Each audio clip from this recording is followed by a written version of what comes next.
নমস্কার বন্ধুরা, তোমাদেরকে সাথে নিয়ে পাশে নিয়ে আবারও আজ হাজির হয়েছি একটা নতুন রেসিপি নিয়ে। মিষ্টি খেতে পছন্দ করে না এমন মানুষ কিন্তু খুঁজেই পাওয়া যাবে না। তাই মিঠু অ্যান্ড রিয়া কুকিং আজ হাজির হয়েছে একটা মিষ্টির রেসিপি নিয়ে। আজকের রেসিপি হচ্ছে পাকা পেঁপের সন্দেশ। নিশ্চয়ই অবাক হচ্ছ, অবাক হওয়ার কিছুই নেই। তাহলে চলো বন্ধুরা, দেখে নেওয়া যাক এই পাকা পেঁপের সন্দেশ আমরা কিভাবে বানাই। তার জন্য এখানে একটা পাকা পেঁপে নিয়ে নিয়েছি। পেঁপেটা কিন্তু এই রকম পাকাই নিতে হবে। প্রথমেই আমি পেঁপেটাকে কেটে নেব। আমি চেষ্টা করি আমার রান্নার মধ্যে প্রতিটা সিজনের নানান রকমের সবজি বলো ফল বলো নিয়ে আসার, কারণ এখনকারের বাচ্চারা কিন্তু অনেক রকম জিনিস খায় না। তাদেরকে যদি এই রকম ভিন্ন ভিন্ন স্বাদের রান্নাগুলো করে খাওয়ানো যায়, তারা কিন্তু খাবে। আর আমি মনে করি যেই সিজনে যেই ফলটা সেইটা সবারই কিন্তু খাওয়া খুবই দরকার। এখনকারের বাচ্চারা এই পাকা পেঁপেটা কিন্তু একদমই পছন্দ করে না। দেখো, প্রথমেই পেঁপেটাকে ভালোভাবে কেটে নিয়েছি, আর মধ্যিখানের যে বীজটা ছিল সেটাকেও কেটে ফেলে দিয়েছি। এবার পেঁপেটাকে ছাইড়ে টুকরো টুকরো করে নেব। আর এখানে দেখো, 1 বাটি পেঁপে নিয়ে নিয়েছি, 1 বাটি নারকেল কুড়ো, 1/2 বাটি চিনি, 1/2 বাটি সুজি, আর 1/2 বাটি নিয়েছি আমুল গুঁড়ো দুধটা। এইটাই হচ্ছে আমার সন্দেশের উপকরণ। তাহলে চলো দেখে নেওয়া যাক। প্রথমেই একটা মিক্সি জার নিয়ে নিয়েছি। মিক্সি জারের মধ্যে কেটে রাখা পেঁপেগুলোকে দিয়ে দেব। পেঁপেগুলো দেবার পর যে নারকেল কুড়োটা নিয়েছিলাম সেই নারকেল কুড়োটাও আমি দিয়ে দিলাম, আর চিনিটাও আমি এবার দিয়ে দেব। চিনিটা দেবার পর যে আমুল গুঁড়ো দুধটা নিয়েছিলাম সেটাও দিতে হবে। দিয়ে ভালোভাবে কিন্তু এটাকে পেস্ট বানিয়ে নিতে হবে।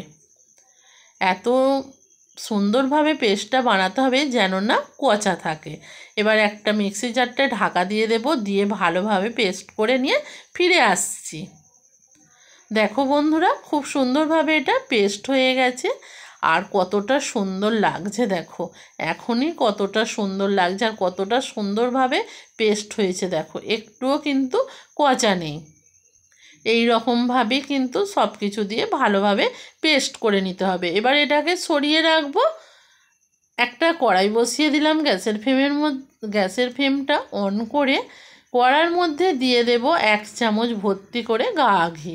ঘিটা ভালোভাবে গরম হয়ে যাওয়ার পর যে সুজিটা নিয়েছিলাম সেই সুজিটা দিয়ে ভালো করে লাল লাল করে ভেজে নিতে হবে। সুজিটা কিন্তু খুব সুন্দর করে লাল লাল করে ভাজতে হবে, না হলে সন্দেশটা ভালো হবে না।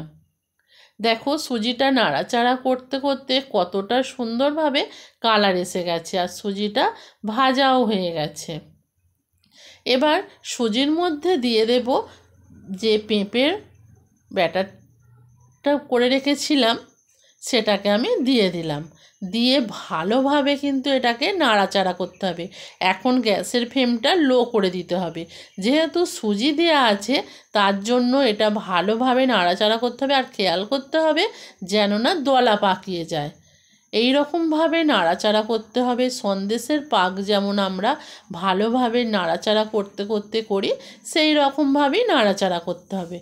আর এটা একদম গ্যাসের ফ্লেমটা লো রাখতে হবে। এই রকমভাবেই নাড়াচাড়া করতে হবে। যখন দেখবে এইটা যখন একটা ডোয়ের মতন পরিণত হবে আর কড়া থেকে ছেড়ে ছেড়ে আসবে, তখনই বুঝে নিতে হবে সন্দেশের পাকটা রেডি হয়ে গেছে। দেখো, কড়া থেকে কিন্তু ছেড়ে ছেড়ে আসছে, আর কত সুন্দরভাবে একটা ডো তৈরি হয়ে যাচ্ছে।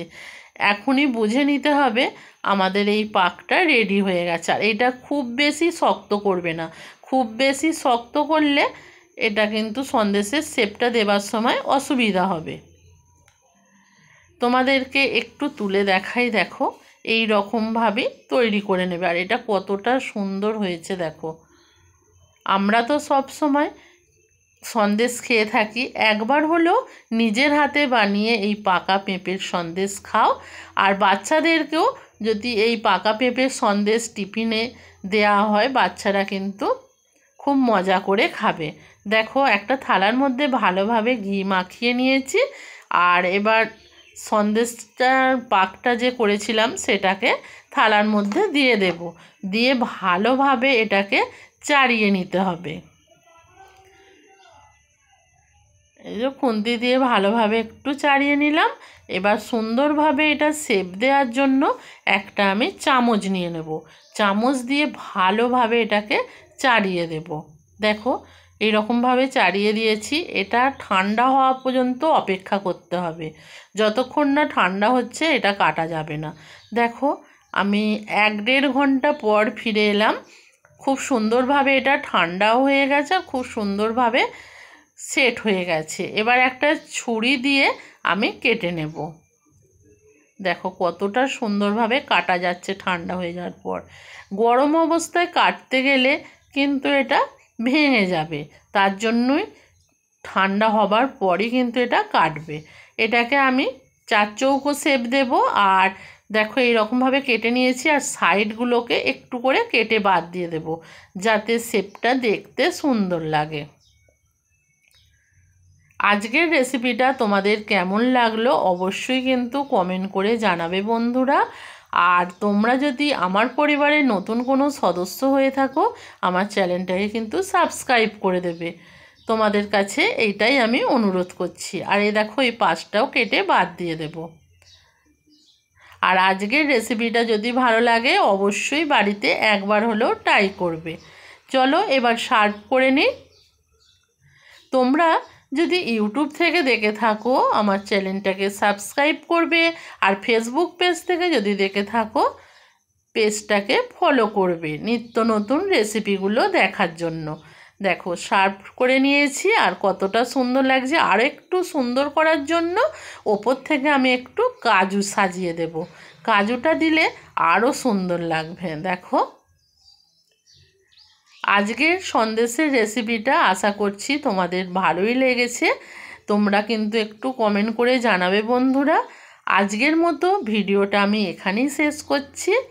আবারও দেখা হবে পরের দিন নতুন কোনো এক ভিডিওর সাথে। ততক্ষণের জন্য সবাই ভালো থেকো, সুস্থ থেকো। আর তোমরা যদি আমাদের কাছ থেকে নতুন কোনো রেসিপি দেখতে চাও সেটাও কিন্তু আমাদেরকে কমেন্ট করে জানাবে। আজকের মতন